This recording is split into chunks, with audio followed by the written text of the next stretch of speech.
Excellent. So tonight, I am absolutely delighted to welcome Garfield. And I don't know if Nick has arrived. I haven't seen you because everybody is in the room, but Nicholas was also going to join. But anyway, Garfield is definitely here. They're both Amazon strikers at the Coventry Depot and members of the GMB union.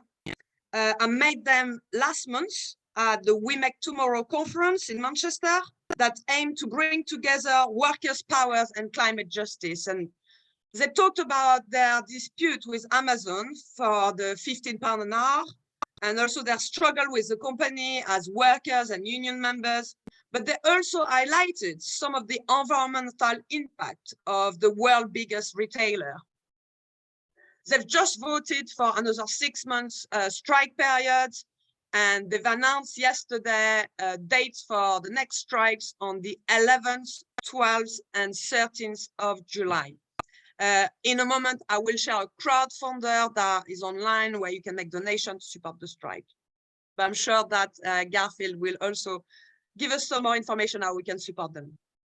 So tonight we're going to start with hearing from them. And then we will be joined by Daniel Kopp, who is a coordinator of Make Amazon Pay at Progressive International. And Daniel is going to take us to a deep dive into more details of the environmental impact of Amazon and its corporate giant model. We will also hear some comments and reaction by Pablo John, who is from GMB for Green New Deal, which is a group of grassroots GMB members organizing inside their union for climate justice. There will be space and time for discussion and questions. The session aimed to finish no later than 8 p.m. I want to apologize because all the contributors tonight are men. I did attempt to have a better gender balance, but this wasn't possible due to lack of availabilities. But you've got me as a chair and facilitator. So this is enough from me for now. And I will invite Garfield to address the meeting. I don't know, we'll see if Nick arrives, but Garfield, it's a pleasure to see you again. And the floor is yours to tell us about your struggle against Amazon. Sorry, you are on mute. Hear me now? Perfect. Right. Thank you, Clara. It's great to be invited here and to see those that have come onto the Zoom today. Clara's given you an update on our next current round of strikes. This is the first starting period of another 6 months campaign. And I'm going to give you an understanding of what we've been trying to achieve, where we've actually made some inroads and where we're going with our strike. It's quite a dynamic environment because we have a lot of non-English speakers within the union, and we're having to do a lot of educating to make them understand what trade unionism is about. So I will give you an overview within the time that I have. So our strikes are scheduled for the 11th and 12th and 13th, which is in the weekday, which will involve the night shift and the day shift. Prior to the strike, we'll actually be having what we call our strike school. So we're looking to do a lot more planning and organising because we learned from the previous strikes, there were certain little points that we felt we could have been better on. So part of that is to look at organising into small little groups where we wish to incorporate various speakers of other languages.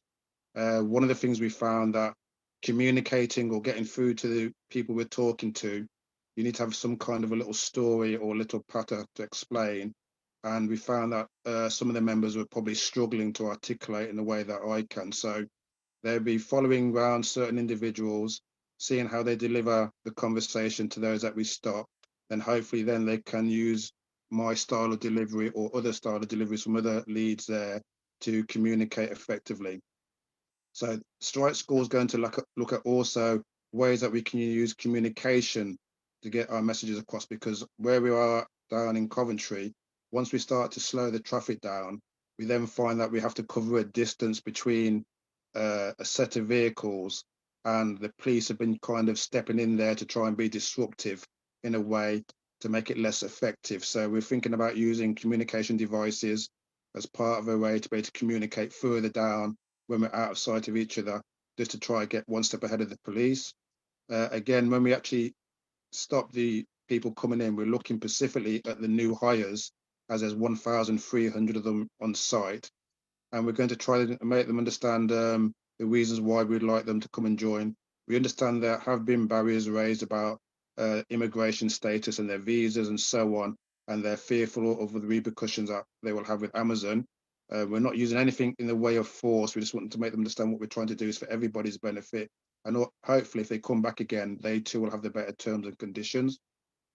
We've also decided to employ a mapping process within the warehouse, because one of the points raised is that although we have leaders, but we have a big membership, is to get everybody expressing a view or opinion that this is a direction they want to go. So some individuals are actually articulating that they want a long period of protracted strikes, where we're having to explain that there's a financial cost regarding having a long period of strike.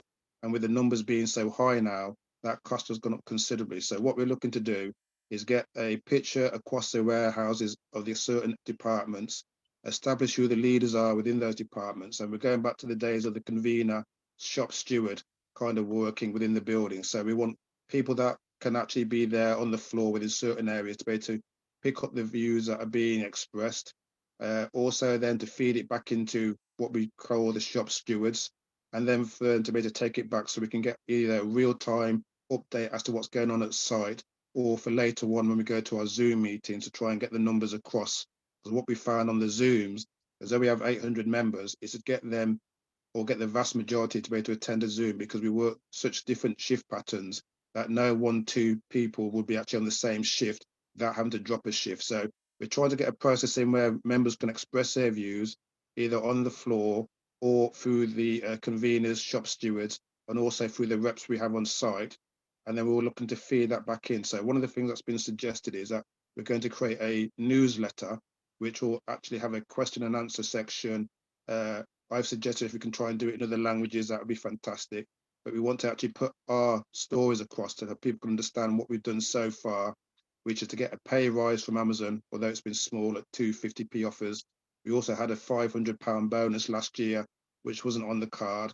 As part of the union activity regarding representation, when they're actually going to look to punish us what they call a letter of concern, we managed to get the conditions of the letter lessened, but the actual letter still stands for 6 months. So the conditions may be you can't transfer to another department, you can't go for promotion. Based on the fact we've been challenging them on points of law against their policy, they've actually conceded that to us. And the other thing we've noticed that the management don't come down the floor that often to actually go at people about their rates. So they've actually stepped back a bit. Now, it doesn't sound much, but considering we didn't have that a year ago, we think that's quite an achievement. And the fact our numbers are swelled, that's an even better point forward. So what we're looking to do is educate those on the site in the art of trades unionism, make them understand what it is, what it's all about. We want to set these structures up so we can have a big spread across the building. And what we're looking to do is form a unrecognised, unionised approach to dealing with things in there. So I said to people, if you have a problem and I'm site, you're more than welcome to come and get me. I will come down there and be a witness to any event that takes place. Or if there's a representation issue, they can contact us either directly on site or through the GMB, and I'm prepared to represent them. And we've actually got a bigger pool now of leaders. On the last strike we had, the last day, we managed to recruit, I think it was up to another 10 leaders from different nationalities, and they too will now be trained into become reps, to be able to do public speaking, and also to be encouraged to take on the roles that me and Darren and a few others have been doing regarding the campaign. So I think that would be a great step forward. My time at Amazon, I don't know how long I'll be there for, so it'd be great to know if I started a process, other people will step up into that. We're also now looking to push the Amazon Workers branch to become a more pivotal link in promoting networking and facilitating the membership support. So it's been up and running. We now have some funds in there that allow us to actually be able to make purchases or cover the cost of those that have travel and subsistence directly from the branch. It's only a new branch. So that's another point that we've actually pushed forward as of this point onwards as I speak to you now. And we're hoping that with that branch, we have a structure of a president, a secretary, and auditors. And we also have facilities to be able to make payments or receive payments into that branch. and we're supported in that from the GMB staff, from the Tamworth offices. So what's going on further now? The leaders, myself, Darren, we have Nicholas, who have been pivotal. We have Salah, who doesn't really do much in the way of going out there, but he's quite instrumental in putting ideas forward. We're still on the campaigning trail, and we're looking to go further because technically what we're going to need is funds to sustain this action, because it's not going to be over and done with it in a short period of time. So we're looking to try and generate funds. Now, what's happened recently, if we go back not just too long ago, there's been two meetings at the Houses of Parliament. One was to get Kemi Badenoch to try and meet us from the Tory party, but she declined. The other one was agreed to by about 40 to 50 MPs that came out of the session on the Wednesday, just to hear what we had to say. And we managed to get some signatures from them. And we feel that we managed to actually help one of the MPs realise that they had to challenge Amazon not to come in their area based on the fact I disclosed that Amazon doesn't live up to its word of employing a full figure of individuals. If they say they're going to employ 4,000 in Coventry, they managed to get as far as 2,000. So what was said to that MP was enough to let them go back to their constituents and probably challenge the application again to make sure that Amazon doesn't get their way to have a fulfillment centre built into that area. So by word of mouth and making people aware, we are bringing awareness to what's going on. The next visit was related to me, and it was down to call what they call the Workers' Revolution in Artificial Intelligence. Now, this looks at how we're managed by artificial intelligence and the way it's applied across a number of areas, the communication workers, actors and actresses, and also those in the warehouse. And it was felt that we need to have some legal framework in place to support the government's white paper proposal of unlocking their policies. Because if that legal framework's not there, as we see from how Amazon operates, they will exploit the lightweight touch as recommended by one of the Conservative MPs that was at the meeting, and they'll use it to exploit and get themselves to a position to be number one, which they probably are now, but also increase their wealth and disproportionately not pay nothing towards their workers across the globe. So that's the two visits to Houses of Parliament. Oh, sorry, I should also mention, based on what happened on the first visit, the GMB presented information about how Amazon treat their workers. And as a result of that, the chair on the table has made a formal request for Amazon to attend the Houses of Parliament to explain why there's an excessive need for ambulances for staff to come to the site, the behaviour and treatment of the staff. And we're hoping that they will not have to stand in front of Parliament and to ask or answer some searching questions about the treatment of the workers. So those two visits, I think, have been rather productive. Regarding what we're trying to do now, well, one of the things I can put out to say how you can help us, it goes along the lines of a social media campaign that on the key dates for Amazon, which is Prime coming up, their Black Friday deals, their Cyber Monday events that tend to be around October, we're going to take the view that if we can convince people to refrain from shopping on them days at Amazon, and also if you do shop, that you leave a comment along the lines that pay your workers more money, why don't you pay your workers more money, and be leaving these comments. And if we can spread a campaign, it may not be for this year, but next year, that encourages people not to shop on them key dates, we feel that be enough of a kick in the teeth for Amazon to have to take note, because these are the days when those are the periods when Amazon make vast sums of money from the consumers. So the consumers do have power to be able to influence a decision. And we like to think we can now get that out there into the public domain to think, well, support us this way. And rather than you take on a Prime account, make that donation to the GMB funds, because we know that to run a strike, the last time we had it at small numbers, over the 12 days, we're talking about £100,000 to cover the day and night shift. And that was before we hit the 800 mark. So we're looking at other ways we can try and work things. And I think the last one I'll finish on with is that we realise that Amazon has key centres where the customers' orders are dispatched. And we have talked about this before, but we haven't taken it forward, but we're still considering it. If we can target these particular centres, we feel that we can effectively shut down Amazon quickly regarding the orders, just for the simple fact that they're not heavily staffed, but the orders are crucial for getting out for Amazon's reputation to be upheld. So if they promise something on a window of same day or next day delivery and it doesn't come, it will cause disgruntlement amongst their customers. So we're looking at these things going forward. I'm just going to finish off on my last little bit now. So we've also looked, well, I kind of touched on that, a collaboration with others.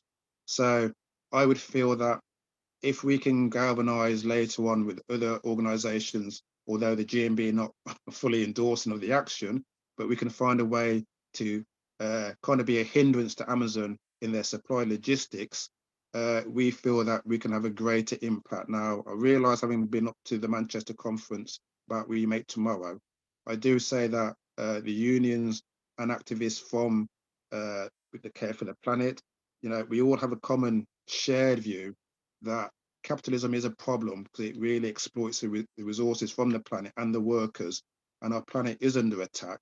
And we do need to try and get together to be more effective in how we respond, because no one entity is big enough really to take on Amazon and make a dent. So I feel this is a good point for those that are listening to go away to your other unions, feedback that no, working with others is really the way we need to go. We can't just do it in isolation. So I will finish with that now. I think I've said a fair bit there, and I hopefully give you an understanding as to what's happening and where we're going. Our next round of strike dates will be key dates that are part of Amazon's logistics, and we tend to execute these key dates well in advance before they arrive. So we're trying to stop the supply leaving before those key dates to be more effective. We've not yet discussed those dates, but I think we will then cascade them out when they approach the time, just so we don't give Amazon the heads up, because we've realized they've been looking at some of the media platforms where we've been on and things have been said, and it's kind of give them a chance to be able to respond back in the way that Amazon does. So we're trying to play things close to our heart, but we will let people know, and hopefully we can galvanize further support. So I hope that's given you some idea and understanding what's happening so far.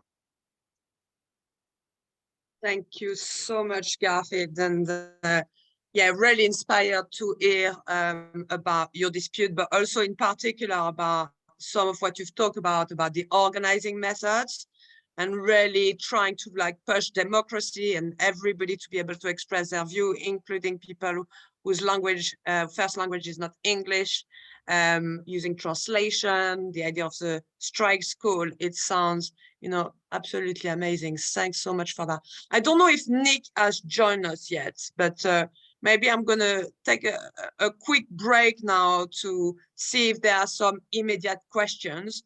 There will be chance later to ask questions about the strikes as well, but I think if we take a few questions about the strikes before we deep dive into the environmental impact. And I'm going to start with one question while people think if they've got any question to ask. Please do use your electronic hands if you want to ask a question, because there's too many people. I can't see everybody raising their physical hands. But yeah, I think, Garfield, is like there is 13 depots, Amazon depots in the UK, I believe. And, you know, so far, you know, your strike at Coventry has been very much in the public eye, but what's the situation in other depots? Are workers inspired by what you're achieving? I think there were a couple of other ballots in other workplaces. And also there was an attempt to gain recognition, which, you know, Amazon tried to bust by bringing more workers. So I wonder if you can just like tell us a little bit about that, and we'll see if there are more questions from the audience. Yeah, I mean, we've actually attended that. We were invited to come down to Swansea. We have a gentleman that's in one of our support groups, and from Swansea we went to Cardiff, but the arrival at Swansea was planned, unannounced, and I do believe it was warmly received. We are identified as from Coventry. We tend to make sure that people understand that we are Coventry workers first, GMB members second. And on that visit to Swansea, we then got the feedback later on that actual people on site were asking the management, are they being balloted for strike action, which would have gone against the grain, because they thought we came down there and were under the impression that a strike was going to take place. So we were the talk of the FC. We did a video message to go down to Bristol because we couldn't cover that space in one go. But we have said that we would like to go back to some of these FCs. We know there's places up north, down south. quite a big divide. We're actually talking about that now because it's to do with regional bureaucracies of the union, but also whether those areas have sufficient staffing to be able to sustain it. So we're prepared to go visit, myself, Darren, and a few others, prepared to do the journeys, show our faces there for support. And we feel that is something that we would like to try and get off the ground this year and move it forward. Now, the other one, what you mentioned there is we did actually have recognition. We stand at 850 members, and that was out of a total of 1,300. And then by the time that Amazon decided between, I think it was May and June, they managed to go flood the building with 1,300 additional staff on a 9-month contract. Now, the problem we have with that is if you're not at work by a given time, it says 7:10, you don't get a station because there are that many staff were ahead of the peak, way ahead of the peak. It was a deliberate ploy. And Amazon's view then, not knowing that we'd have the figures from the CAC committee, we actually could see they'd employ that number, although they actually state they've only employed 999.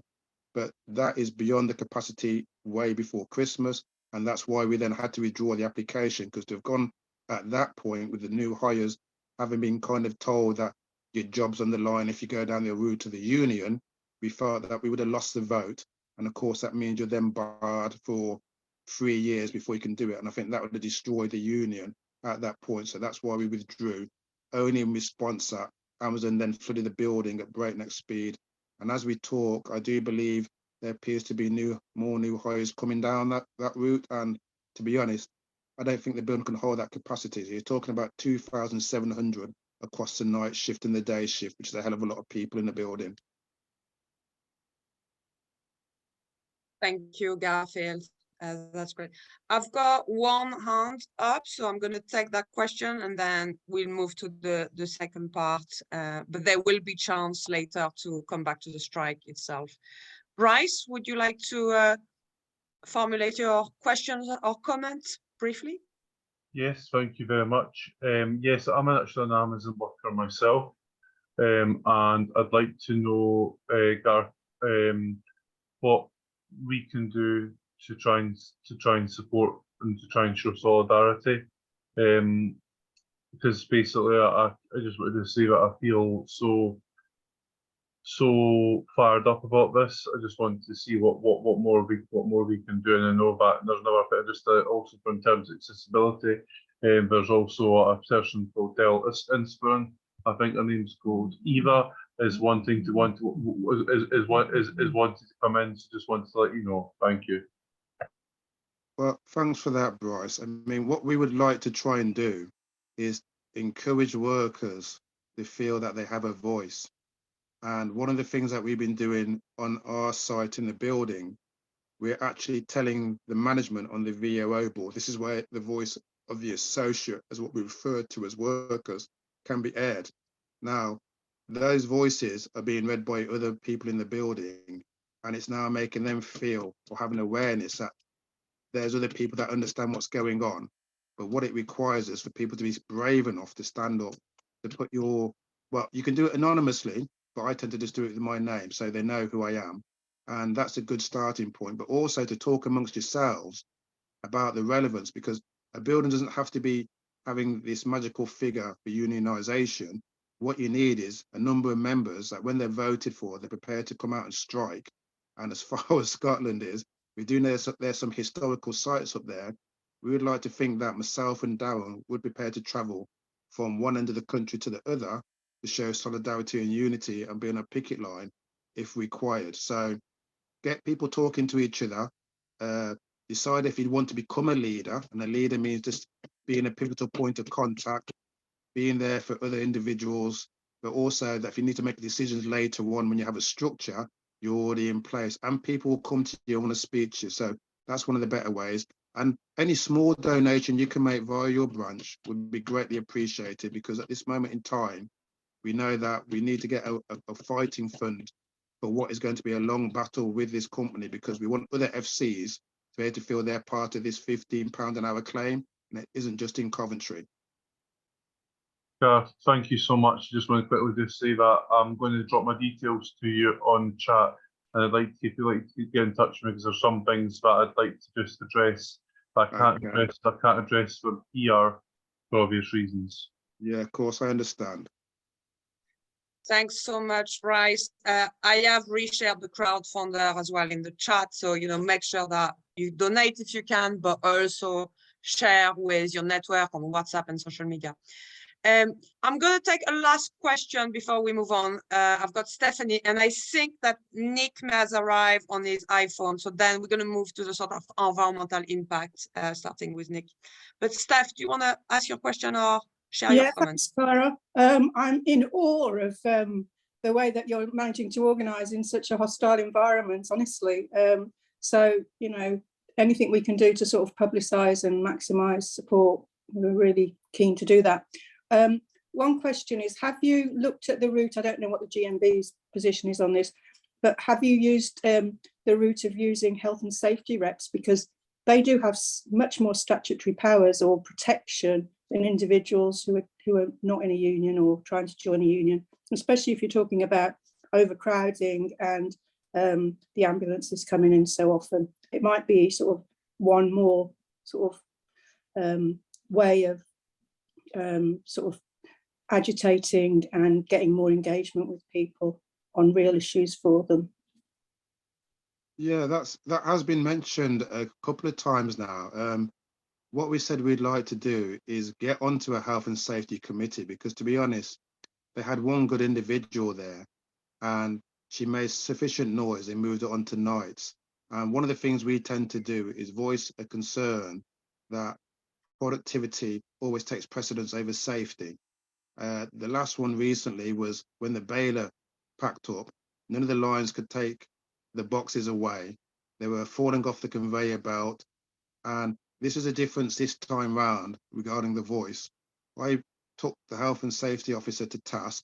He did respond. He did then get the managers galvanized, although it took from 9 o'clock till 3 o'clock before it happened.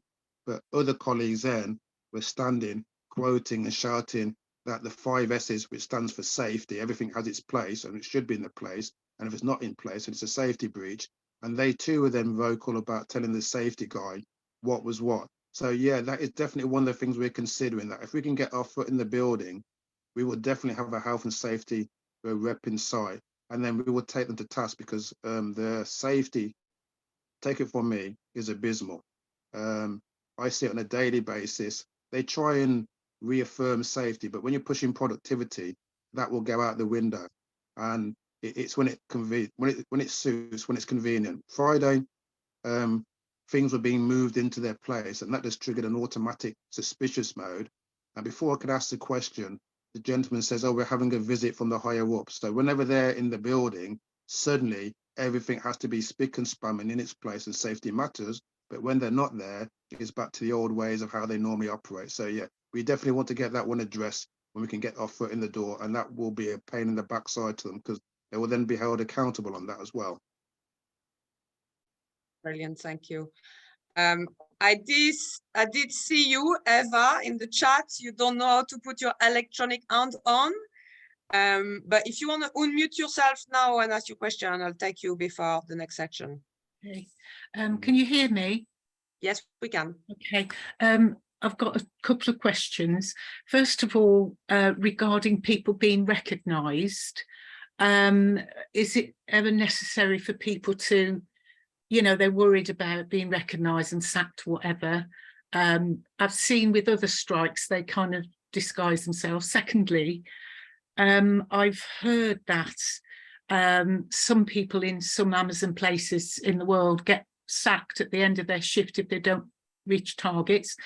Third, with the Clark strike in streets where they won, and you've never heard of it on the media, and they stopped hire and rehire. And we had solidarity hours, so that on every Friday or whatever day, people would turn up from all the trades councils in Somerset and beyond, and the Labour parties and things. So that otherwise it was disparate when people came to support the picket, and that worked. We also had a demo through streets, a Sleepy Village, and people came from up and down the country, and it forced the Chinese multi-billionaire to come over from Tokyo to actually negotiate. And then money, the community union was paying strike pay, but then they were going on to 8 weeks. So I was saying, get strike fund, which is great. Are there any Unite members as well? Finally, sorry about this, quick. I find on Facebook, a lot of people think if they tick like, that's enough.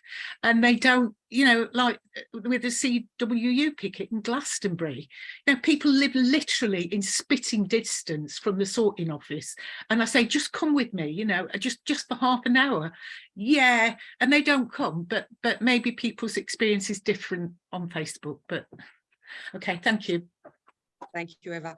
Garfield, do you want to come back on any of those points before we move to the next section? Well, initially, when Darren was first a figurehead for going out with the campaign live, his face was actually pixelated and he was given a different alias. Now, he also said at the very beginning, he was followed around the building like he was going out of fashion by management because they were concerned that wherever he went, he was spreading a rumor. But now, because he's such a prominent face, to sack Darren in the way they would want to would make him a martyr. So that's Darren. He's now quite blasé. He doesn't care. He's let them know where he stands. They've also followed him to a Twitter account and they were complaining what was on the Twitter. And Darren said, well, if you don't like it, don't follow me. Now, regarding myself, I long made the assumption that there's nothing wrong with my face, right? I'm not ashamed of it. So I'm quite happy to be there. So you can see me quite clearly who you're talking to. I also have the mindset that if you want to sack me, you can sack me whenever, but make sure you do it right because I'll come back at you. So regarding what you said, yes, I'm more confident. And we do know that some people are not that confident because ultimately you can run the risk or jeopardy of your job, which I'm not fearful of losing. But for others, losing a job or being targeted can be quite distressing. But I think we have sufficient pushback with unionization for them to attack any member of the union would not go down well. So if you look at what I do representation. And for the first time in 4.5 years, we are quoting the law from the GMB law book and telling Amazon, you're not above the United Kingdom law and your policy does not prevail the laws of the United Kingdom because they say their laws are the final arbitrary factor where we're saying that employment law, health and safety overrides those laws. Regarding what you said there about the community, we do actually make the community aware where the Amazon hub is in Coventry, that when we're going to have a demo, we have the Trades Council supporters do leaflet drops just to let them know what's going on. And I'll give you a quick funny story. On the first time when we had our strikes, one of the houses allowed us to put a GMB flag that actually looks right down the path and can be seen from the management office. Well, it's only a small flag, but because it is so prominent, it drove them mad. And they actually tried to say we put it there without permission, but the homeowner was more than happy to allow us to put it there. So we would feel getting the community more involved, I definitely think is something to go forward because they can be quite a good feather in the cap and a potent weapon to actually have them involved in the process, supporting us. So that is something we would like to see if we can do. So yeah, I take that on board what you said. Oh, sorry, and regarding the shift, what used to happen with temps, what we found, this is a notorious way of how it is done. Temps have limited rights within the work. So the management will then turn up with the laptop open, ask you how you are, and then escort you to another place and you'll never be seen again. And that was common practice with the temps. So they turn up, laptops open. When they ask how you are, you have to defend yourself and say you've got problems because that's their little open line gambit for you to respond. But if you look at how it's delivered, they're not asking about work, they're making a general statement. And then we always saw the temps go. And most times once they went, they never come back. I shouldn't laugh about that, but it became a pattern with them. That's how you get rid of the temps. Long-term staff, they can't do that unless they follow a process. Thank you, Garfield, and thanks everybody for your questions. I think it was like really important to take the time to understand more the dispute. And, you know, I'd like everybody to think about ways that you can support the strikers, you know, not just sharing the information on the crowdfunder. If you are in the area, you may be able to turn up to picket line, but also if you're not in the West Midlands, you know, you may be able to go to another Amazon depot and talk to workers about the dispute and, you know, publicize it. And, you know, maybe invite your climate justice group to come along as well. And talking about climate justice, we're now going to move on to the second part of the meeting, because it is, you know, workers' struggles and the climate justice struggles are related. It is the same multinational and corporations that are, you know, harming people, harming communities, harming workers, but also harming the planet and our environment. So we're going to now take a bit of a closer look to the environmental impact of Amazon. And I think, Nick, you may have arrived. I was told you may be iPhone 9.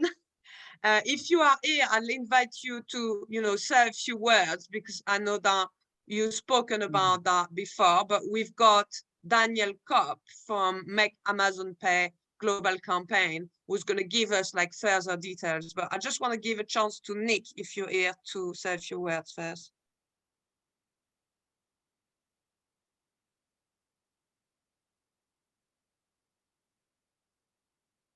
His iPhone, maybe not him.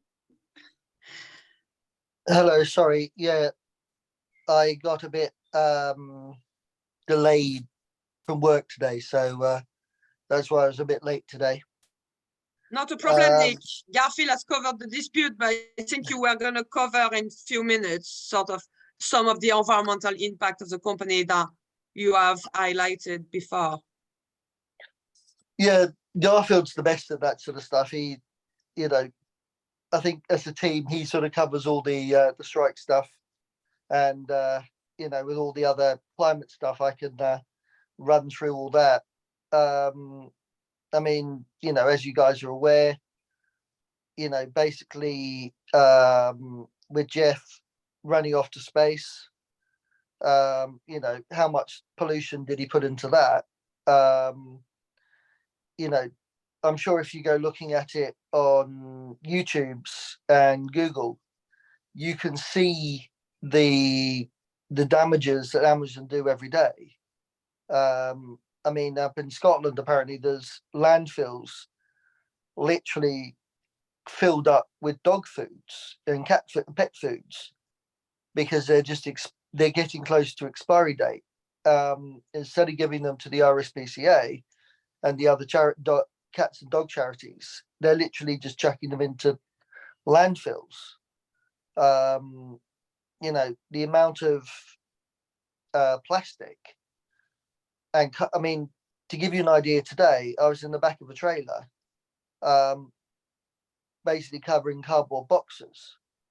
I must have put in about 2,000 cardboard boxes into a back of a trailer to be shipped off up to Scotland, to Edinburgh, EDI. So, you know, all this cardboard that's been sent, you know, this is just one trailer of about 20, 30 trailers that are leaving Amazon every single day during the day, and another 10, 20 trailers at night leaving Amazon again. So, you know, the amount of cardboard, you know, a lot of the pallets that we're taking into Amazon is all covered in plastic.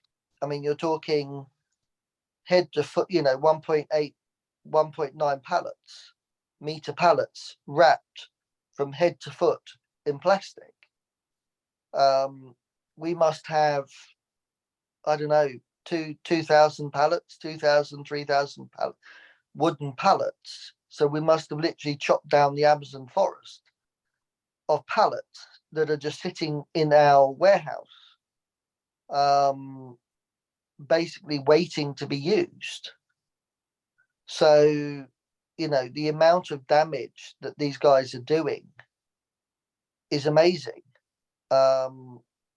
You know, what we do every day with plastic, of sheets, cardboard, we must have, I don't know, 2 million totes, plastic totes that are hard plastic that you can't recycle, going around.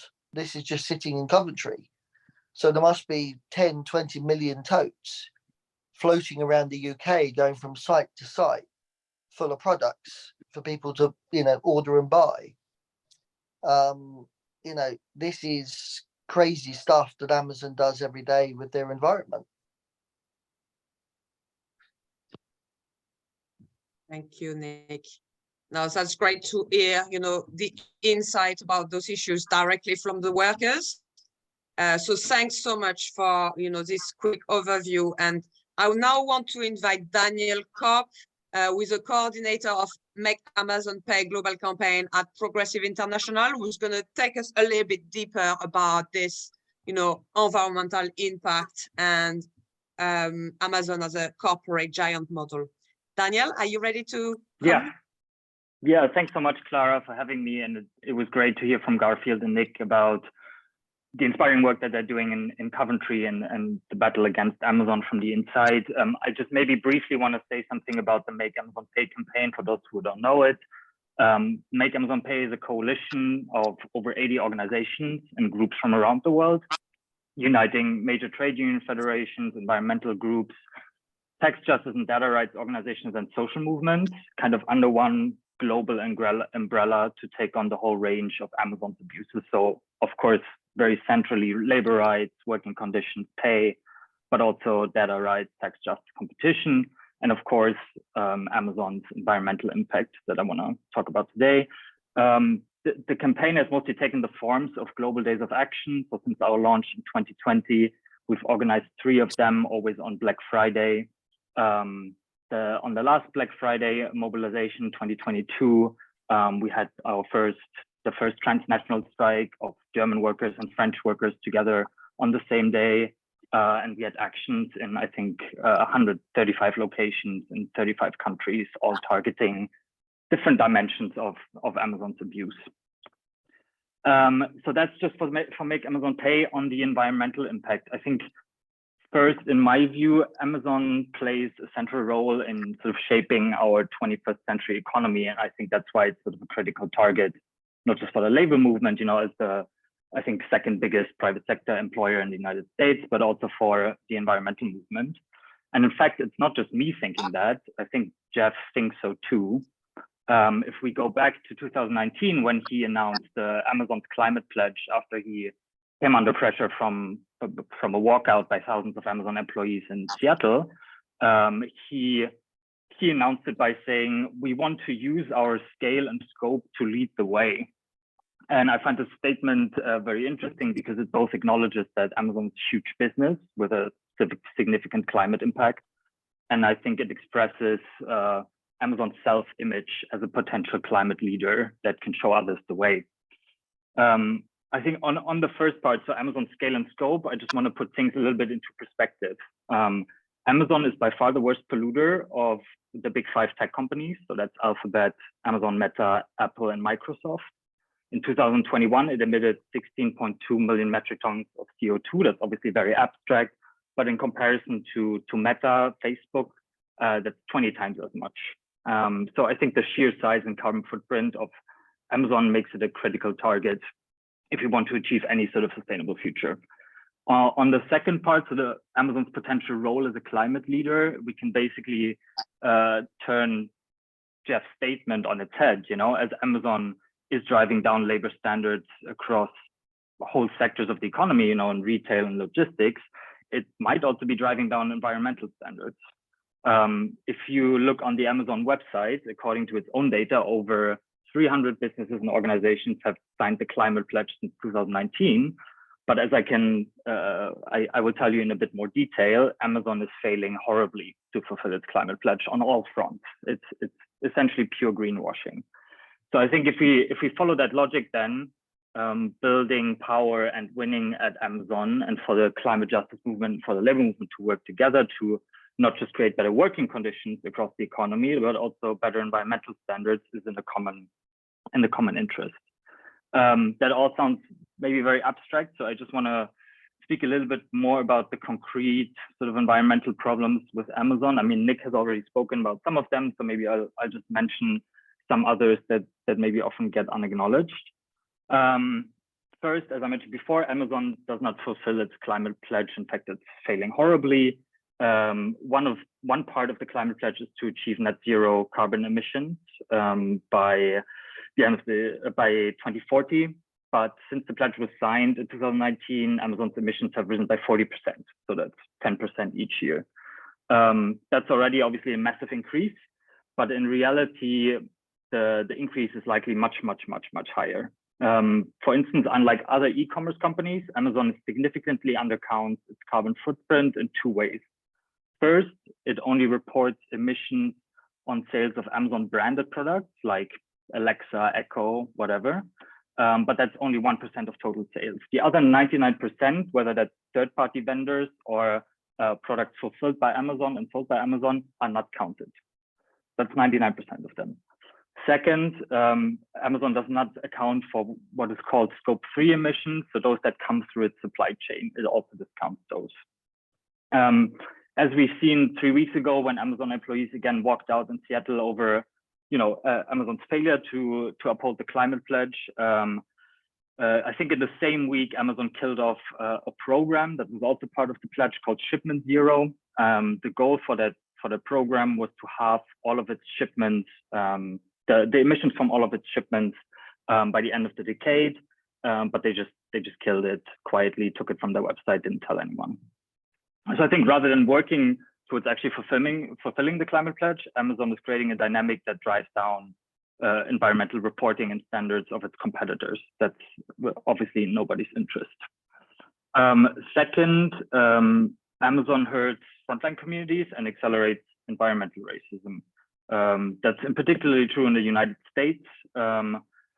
Often these suburban warehouses in suburban areas and the last mile delivery with all the trucks going in and out pollutes the air in whole neighborhoods and makes them very unsafe. In particular, during the pandemic, Amazon has expanded its warehouse facilities in frontline communities in the United States. These communities then breathe more hazardous air nationwide than literally any other community. And in fact, half of those who live next to Amazon warehouses are people of color in the United States.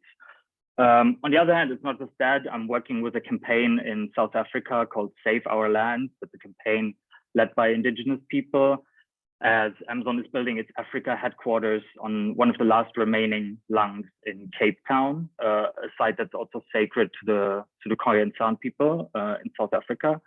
And the bizarre thing is that Amazon is doing this despite the fact that there were 5 other sites available that would have been less harmful to the environment and to, colonized people and their sacred sites. Third, Amazon plainly just wastes stuff, as Nick already said. It's not just obviously the plastic and the packaging all going into landfills, but also Amazon destroys many millions of new and unsold products every week. I don't know if you have also witnessed that in Coventry, but I know of at least 3 reports. Greenpeace in Germany, I think, had someone working in an Amazon warehouse in 2019 and caught on camera all the products that were destroyed there. The German parliament actually passed a law to prevent that from happening that Amazon just ignored. The same year in France, according to the trade unions there, Amazon destroyed an estimated 3.2 million unsold products in 2018, 3.2 million in one country in 1 year alone. And I suppose you know the ITV investigation in the UK that also found that Amazon was destroying millions of products in one warehouse. It was a target of 130,000 a week. If we scale this up to like a global level with what's happening in the United States and in other big Amazon markets, India, Spain, I mean, those are millions of products that, contain a carbon footprint that just seem to be destroyed without any purpose. I mean, that's just insane. The last bit I want to talk about and then wrap up is also something that often goes unnoticed when we think about Amazon. We might think about the warehouses, but we don't think about the cloud because it's something so intangible. But in fact, Amazon's cloud technology arm, Amazon Web Services, occupies a third of the global cloud computing market. So it's the largest cloud service provider in the world, but also the dirtiest one. Greenpeace found in 2020 that Amazon doesn't just have contracts in pretty much all phases of oil production, so works a lot with fossil fuel companies in pipelines, shipping, storage, and oil and gas companies, but it also signed strategic collaboration agreements with some of them, helping them essentially through its cloud and AI technology and whatever to extract fossil fuels in a much more efficient and quicker way. So it essentially, helps the extraction of fossil fuels and making them more profitable. It calls this accelerate the digital transformation. The other bit is that of the big cloud service providers, Amazon is also the one with the highest carbon emissions, the least ambitious renewable energy target, and it's the least transparent in terms of reporting. So we don't even know what's true or not. I want to give one example from Ireland, where I'm also closely in touch with a campaign that fights the construction of 3 new data centers this year that Amazon is planning. They would create, if those were built, they would increase emissions to the extent that it would be basically impossible for Ireland to fulfill its climate targets under the Paris Agreement, impossible. It creates extreme instability in Ireland's national electricity grid to the risk of actual blackouts in Dublin. And just to put this in perspective, Amazon's data centers in total in Ireland would need more electricity than 1 million Irish homes, which obviously with the cost of living crisis and rising energy crisis also becomes a social question. Just to wrap up, I think in this context, it becomes clear that Amazon is one of the key sort of choke points in the 21st century economy, but that also allows us as campaigners, as workers, as climate justice activists to win power back from billionaires like Jeff Bezos and force the company into a just transition for all workers. I think that the fact that unlike other big tech companies, Amazon has a substantial and growing workforce in warehouses and delivery, places where workers like Garfield and Nick are building unions, means we can actually build power at Amazon, and power that, because of its dominant market position, means we would create a different kind of dynamic in the whole economy. So I think that's sort of why I'm excited to be here and speak to all of you and work with different groups all across the world in the context of the Make Amazon Pay campaign. I think we all want to win a livable 21st century, and that means supporting workers, supporting climate activists, supporting all groups that take on Amazon and work together across borders and across issues to win power. Thanks a lot. I hope that was not too long and not too boring. If you have any questions, please feel free. Wow. Yes. Thank you so much, Daniel. You haven't been boring or too long. I think that, this is the other side of Amazon, exploitation of workers, and then this huge array of environmental impact. And I was fascinated to hear things that I really didn't think about the impact of the cloud. I wasn't thinking about that, but also, interested and angry to hear about the disproportional impact of the pollution in, local areas impacting Black and brown communities and workers. And that's something that, I think maybe reproduced in the UK, not to the same extent, but certainly working class communities will definitely be more impacted by that. So just to say that, the recording will be available, because I think that's information that we probably want to listen more than once. We will also circulate resources related to some of what Daniel has covered. And I will explore developing a easily accessible resource that summarizes some of this impact, whether it's a little leaflet or, I'll have to think about it. But I think this type of information needs to be widely accessible and shareable. And I think especially if we want to get more climate justice activists and groups to, see why it is so important to support the Amazon strikers, because of the relationship between the different dimensions of the impact of the company. So thanks so much, Daniel. And we're going to take some questions in a moment, but first I want to invite Pablo John from GMB for Green New Deal to be maybe the first person to react or comment to what you've heard from this perspective of inside GMB Union that represent Amazon workers, but also you are from a grassroots group that try to, push climate justice inside GMB. So if you've got, 5 minutes to, share your reactions, or if you've got any question or comments, you're welcome to do so. And then I'll open up to the rest of the group. Yeah, no, thanks so much, Clara. Thanks, Garth and Nick and Danny. It's really, really good, really interesting sort of conversations. And it's really it's really fascinating for me as a sort of GMB member, and especially talking to Sam and Garth and Nick about how where GMB might have had to do better, and some of the frustrations of GMB as a sort of institution, as well as our enjoying that sport. And as so many campaigns of Green New Deal, climate justice in GMB, I can really sort of sympathise. As a union, we can be quite slow, cumbersome, bureaucratic, and not the most democratic in the world. I'm sure even my GMB colleagues would admit. And these aren't really isolated incidents. From the sort of Coventry depot all the way across the country and across the world. These unionisation efforts need to go hand in hand with climate movement. Hearing from Daniel as well, and hearing how they have, how Amazon's impact climate has been really interesting. Us at GMB Green Deal, we campaign for clients to put at the front of GMB. So we want to be that sort of bridge between the sort of trade union movement, climate movements. And it's important for us to confront the sort of social impacts of these large corporations on GMB members. Things our colleagues on the ground have spoken much about the sort of control, the coercion, but also the climate side as well. How these massive companies, first point their workers are exploiting our planet, and how those things go hand in hand. And the people who will be most impacted by any sort of negative results of climate will be working class people.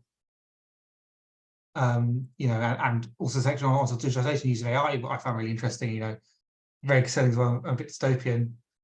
And I guess the argument I make to both client people, both the union people, as also sits in the middle, is the argument for Green New Deal. Combining that economic sustainability with social and environmental justice. Has to go hand in hand, fight for workers' rights, work economy. I would agree to work for Amazon involving renewable energy sources, reduce carbon emission transportation, implementing sustainable packaging practices. Then making that being union led. So alongside sort of demands of fair wage and decent work conditions, they can't come from the top, has to come from the bottom, has to come from our membership. And there is real power around collective change. And it's been really incredible to hear about how people on the ground have managed to push, slowly back on what Amazon be doing. Here for Make Amazon Pay and Amazon Voice Climate Justice and other organisations. It's been really fascinating. So I think my way to sum up the conversation is, these aren't just about workers' rights, about climate justice. This Green Deal is the path forward to a sort of more sustainable, more just future. We need to stand up, we need to demand change. We need to inspire and mobilise workers from across various sectors to demand climate justice.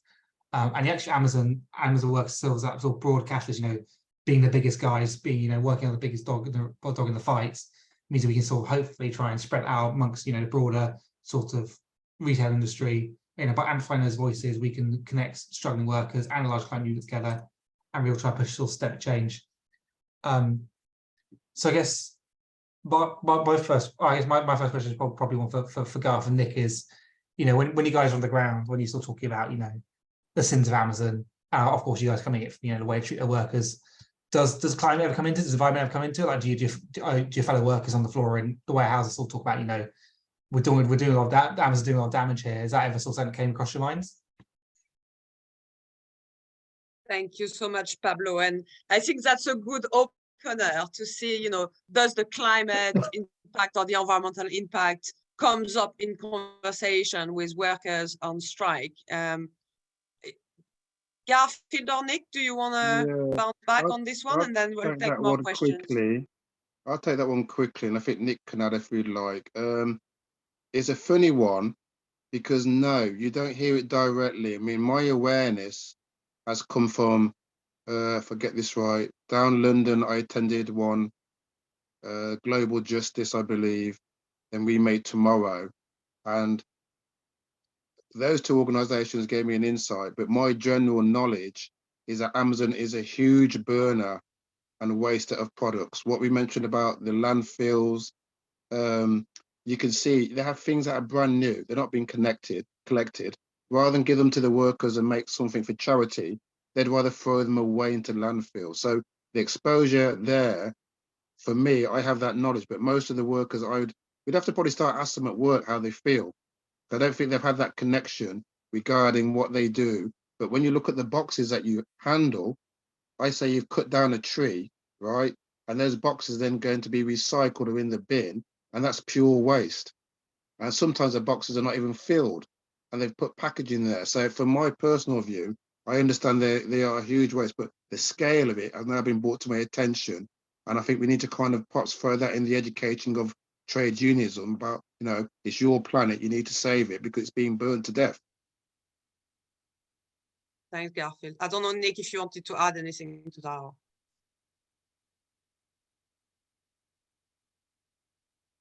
No. Okay. Well, I would say that it's not many picket lines that people discuss climate justice. To be fair, I've been to many, and this is not often the topic. That's a task that we've got as trade unionists who care about climate justice, is to open up those conversations on all picket line, you know, health workers, teachers, bin workers, oil workers, Amazon workers. And I'm going to take a few other questions now, but I'd like to read a message that's been sent to me in the chat by somebody here who is an Amazon worker but would rather stay anonymous. And he said, I would like to say that I have seen that in my fulfillment center I work at. I've seen shocking conditions where at the staff meeting we were not allowed to see any environmental statement, nor we will see the global profit, nor we were able to ask questions to our leaders. And we have seen the word destroy be changed to refurb. So that's when they destroy some item, it's called refurb, to make it much more comfortable semantics. I am very concerned about what I'm contributing to climate crisis working there. I would say that let's say that to the customers rather than the workers. You know, the customers contribute more to the climate impact than workers themselves. Okay, I've got Keslan and then Manuela Strike Wave. So Keslan first. Just building on the point that someone said about throwing dog food away and just the hard plastics, you know, before I was in civil service, I was industrial cleaner. I remember vividly my first job working in a cake factory. We would throw away bins that must have been 1.5 tons. Well, probably an exaggeration, but you know what I mean. Of food, actual food that couldn't be given to pigs, couldn't be, and you just felt dirty for doing it. And I think this is something that Amazon workers have an advantage of when it comes to the environmental struggle. There's a lot of you, particularly in fulfillment centers, are dealing with real stuff you can get your hands on, you know. And if it has to be thrown, you know it existed. For consumers, that's an abstract. You see the waste in real life, and that's all I have to add. Thank you, Keslan. I'm going to take Manuela Strike Wave Assembly. Hi, so I'm Magnolia. I probably have quite a lot to say. I would try to be brief and introduce myself. So Garfield, we don't know each other personally, but that workshop that you've just mentioned with Global Justice Now, led by Cloudy, who's from my group. So I used to be in Extinction Rebellion and took part in the Amazon Black Friday blockade of 13 fulfillment centers as part of the Amazon must pay thing that Daniel's leading on in November 2021. And since then, I've been working with some people, some of you here have been in conversations on kind of connecting the climate struggles with the striking workers, but not, I think we have a bit of a different approach and zooming out a little bit. So obviously it's quite obvious to all of you here working in Amazon, thinking about it, the waste and the plastic pollution and the destroying products and just like the physical stuff. But I think kind of what we're trying to do is bring that kind of consciousness raising and awareness that basically Amazon is like an evil empire and a representative of the system we're all stuck in, which is, you know, like, let's name it capitalism as the big enemy, really. And that Amazon, as like the best representative of the system, is exploiting everybody and everything. And that is like the bigger angle. So, you know, it is exploiting the workers, it is exploiting the environment. and it is externalizing the costs. You know, it is externalizing costs from worker exploitation to NHS. With all the, you know, work injuries, it is externalizing the cost to the state with, you know, work poverty, with having to take benefits. It is externalizing the environmental cost as well, you know, and not paying for all the pollution that it's causing in any way, and kind of seeing how this is affecting all of us personally. So trying to think not, oh, you know, climate crisis and climate change is bad and you know, our children will be suffering. No, actually, you know, Amazon workers who are one of the, you know, least paid, most hardworking people, and climate crisis that is happening. We already see, because of the climate crisis, crops are failing. The cost of food and the inflation is right up there. So you are being exploited by Amazon, being underpaid, and you're also being exploited in the sense that it is directly causing, you know, your food prices to rise by contributing all that impact. And it's like a loop of exploitation really that is causing to all of us, and representing this, you know, just-in-time delivery capitalist system, and making, you know, everybody want to have everything right now, and promoting that uber consumerist culture. So now the group that we're in is Strikewave Assembly, and what we've been trying to do and really still want to kind of promote, push for, is to work with all of you here who are in Amazon to try to raise the stakes for your strikes, to try to increase the visibility of it, to support you both like maturity, but also with what can you do on a picket line, and how can we all collectively threaten Amazon. They need to be afraid of us, you know? We're not going to win anything by empathy, I don't think.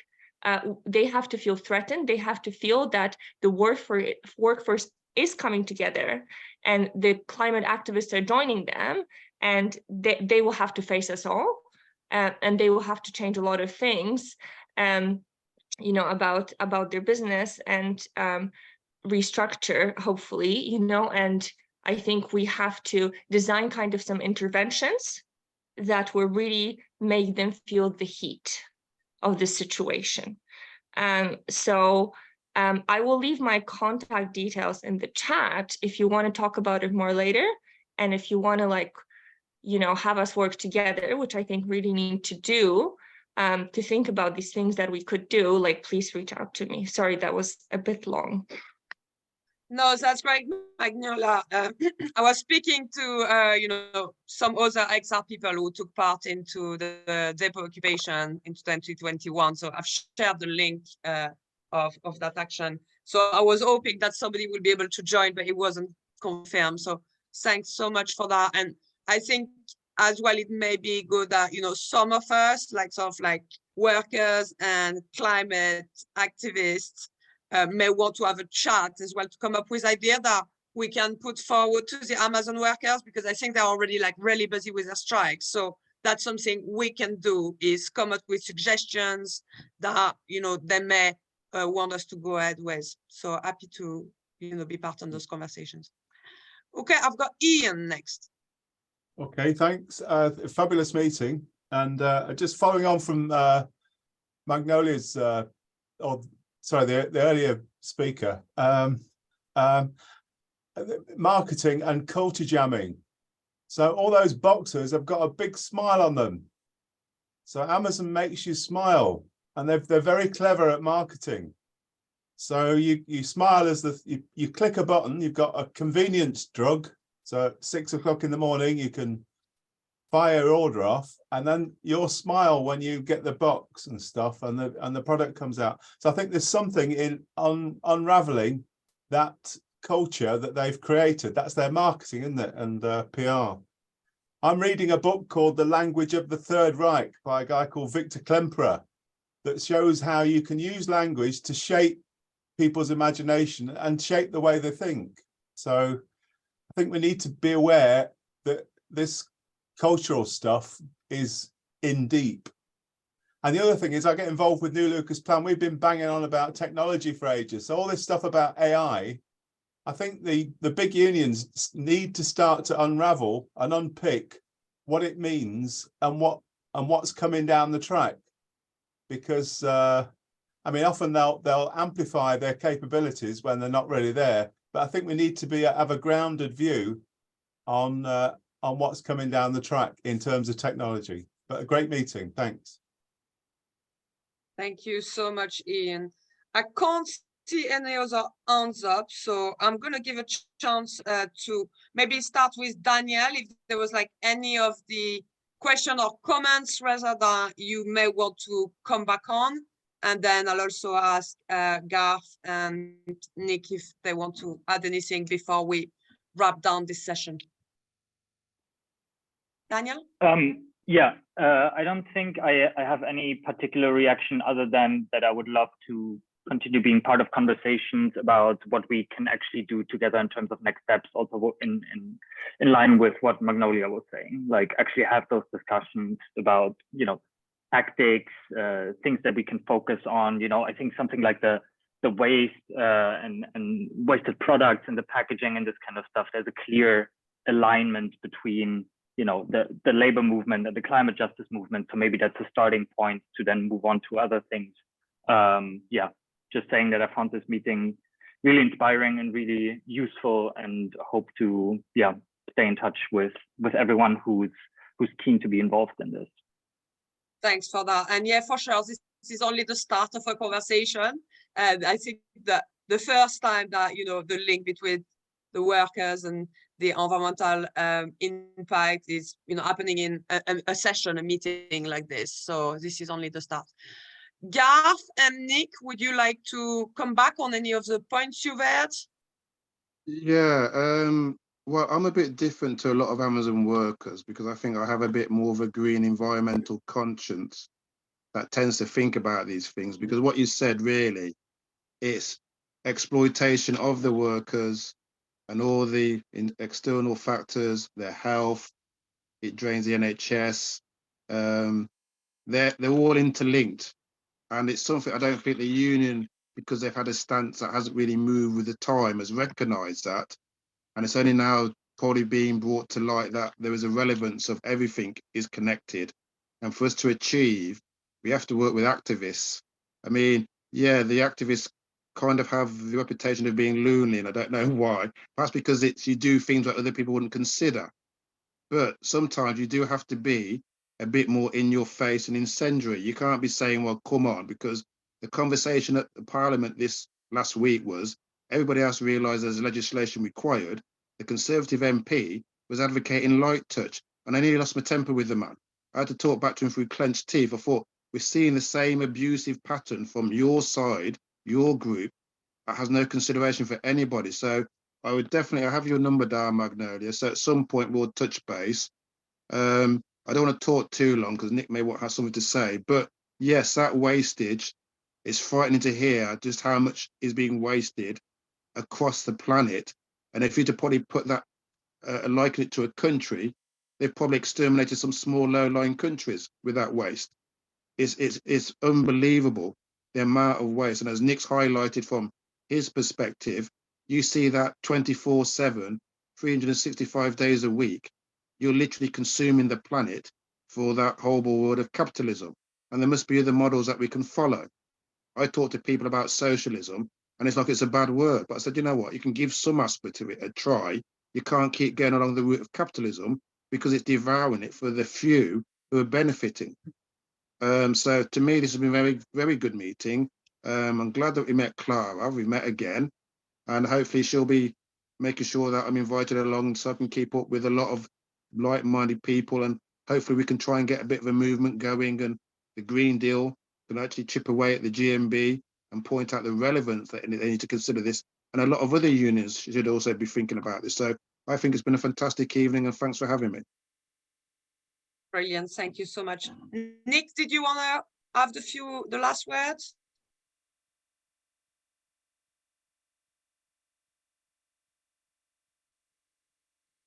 He's mute. Microphone.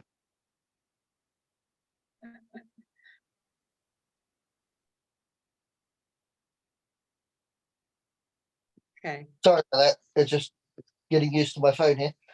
So yeah, I mean it, from everything here is amazing. Everything, with all this, what people are saying, what, the groups. Yes, it would be great to get together and, try and get all this sort of stuff together as one. Get Amazon to make Amazon pay, not just with us and the union and wages, but also with the environment. I mean, people are aware at work with what is being done in the environment. We cut the plastic, you chuck it in the bin, and people are like, okay, why can't we do something different? You mentioned to the managers, but they just don't really care. They just, say, get on with it. So people are aware, but, it's hard to get them to think. But, I think with, activists all over,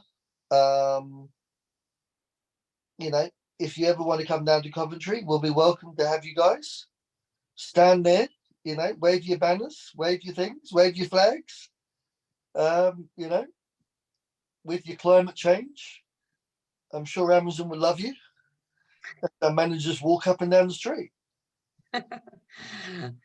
Thanks so much, Nick. Well, this has been like a really interesting meeting. I am so grateful for all the contributors, solidarity to, the strikers, but also thank you to all the participants and the people who've asked questions or have shared their thoughts and have contributed. I think, we've got a big challenge there.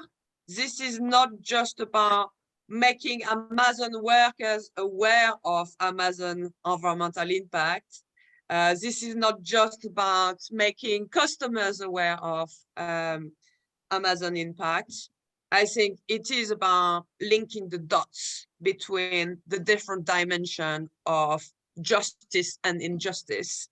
And certainly, it is across the trade union movement that we need to do more work to link the climate crisis to the cost of living crisis and the struggle that people have got on an everyday survival. Big task, but we are contributing. Following this meeting, we will circulate the recording so you get a chance to listen to the contribution again, or for people who were unable to attend to listen to it. We are gonna circulate resources about the environmental impact of Amazon, but also some of the links to the dispute and the crowdfunders. I will ask everybody to spread out the word, spread the information, galvanize support for the strikes. Coming physically to the picket line is always best, but if you are far away from the area, there are other ways that you can support the strike by sending message of support, by amplifying the voices of the strikers on social media, by sharing the information with your networks in the trade union movement and the climate justice movement. I think there are a number of things that we've touched on in carrying on the conversation and developing further resources. I think we talk about the need to have a quite easily accessible resource on the environmental impact, but maybe one that also make the link between workers' exploitation and the environmental impact. Also, I will share a picket line training that I ran with XR back in January, which is for climate justice group, and to just give them a bit of confidence about attending picket line, because if you've never been on a picket line and workers' justice and strike justice is not the main activism you've carried out, you may lack confidence. So I will make that training available. And I was also thinking, I'll be in touch with people to explore the possibility of having a bit of an open letter calling for support for the Amazon strikers, for climate justice group and activists to put their name to. I think that may be a good way to sort of raise awareness and, put the seeds in people's mind into supporting the strikes. So that's all for now. Don't hesitate to be in touch with any further ideas, and we will see what the next steps can be in terms of this conversation. But the next step so far is the strike on the 11th, 12th, and 13th of July. So solidarity, everybody. Have a lovely evening, and I will see you soon on some picket lines. Goodbye. All right, see where are you? Oh, you come back now. That's a chat. Thank you. Oh,